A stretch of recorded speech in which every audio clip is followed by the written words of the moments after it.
My name is Dr. Michael Wheeler. I'm an orthopedic spine surgeon, and today we're going to be talking about lumbar disc herniations. Lumbar disc herniations are one of the most frequent reasons why people come see me in my office. About 10% of the population will experience a disc herniation at some point in their life. The purpose of this video is to explain to you what a disc herniation is, what symptoms it may cause, and treatment options. In order to understand a disc herniation and what it is, I think it's important to understand the basic anatomy of a spine. The lumbar spine is part of your lower back, and it's the lowest part of our mobile spine. It's made up of 5 individual vertebrae: L5, L4, L3, L2, and L1. In between the bones of our spine, which are called vertebrae, are our discs. These discs are tall and spongy, and they're meant to provide some shock absorption and cushioning for the bones of our spine.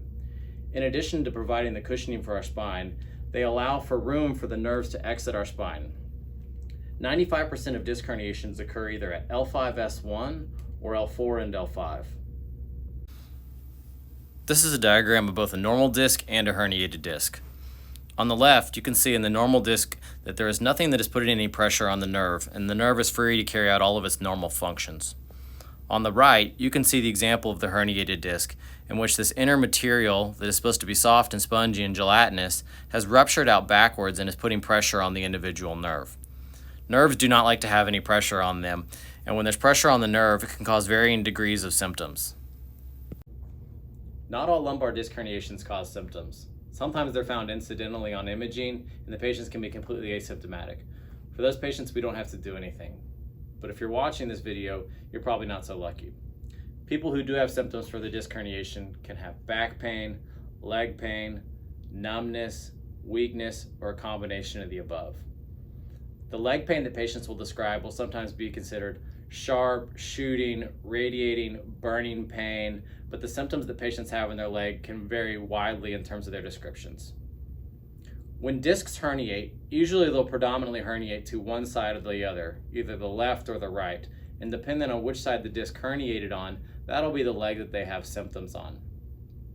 The different nerve roots of the spine have different functions. So depending on which nerve root is inflamed from the disc herniation, patients will have the symptoms in their legs in a different pattern. For example, if the L2 nerve root is involved, patients will usually have symptoms higher in the thigh or groin, or when the L5 nerve root is involved, traditionally the patients will have pain that's more in the buttock, radiating down the back and side of their legs, or commonly referred to as sciatica. Patients' severity of symptoms will range widely. Sometimes they'll have minimally bothersome, and sometimes it's the I can't get out of bed type pain. And depending on how long you've had symptoms or their severity, it'll help guide our treatment. The good news is most lumbar disc herniations can be managed non-operatively and do not require surgery. 90% of patients that have symptoms will be symptom-free within 90 days. And our goal is to individualize your treatment plan and get you back to feeling better as quickly as possible using the least invasive measures that we have. In general, our first-line treatments include anti-inflammatory medications, oral steroids, and physical therapy. We want to get you moving. We don't want bed rest, so the quicker we can get you up to rehabbing, the better patients do. If symptoms are getting worse, or at least not getting better, then we need to move on to the next tier of treatment, which usually involves getting an MRI. The MRI serves the purpose of confirming the diagnosis of a lumbar disc herniation, as well as localizing the problem. On this example here, you can see that the patient has a large disc herniation between L5 and S1. Using the MRI like a map, we'll usually recommend sending you for epidural steroid injections, which is a pain management procedure where the affected nerve root is bathed in anti-inflammatory medication, usually in the form of a steroid, to help with your pain.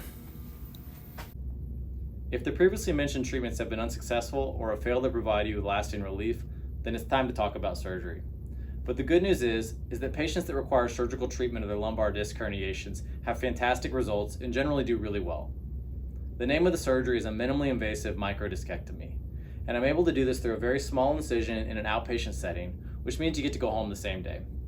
When I'm describing the surgery to patients, I describe it more as a nerve-freeing procedure rather than a discectomy, and I'm able to leave the majority of the disc completely alone.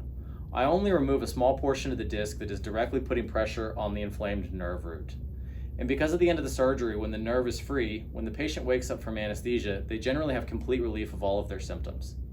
It's one of my favorite surgeries to do because it's safe, patients do really well, and some of the happiest patients in my office are patients that have had lumbar microdiscectomies.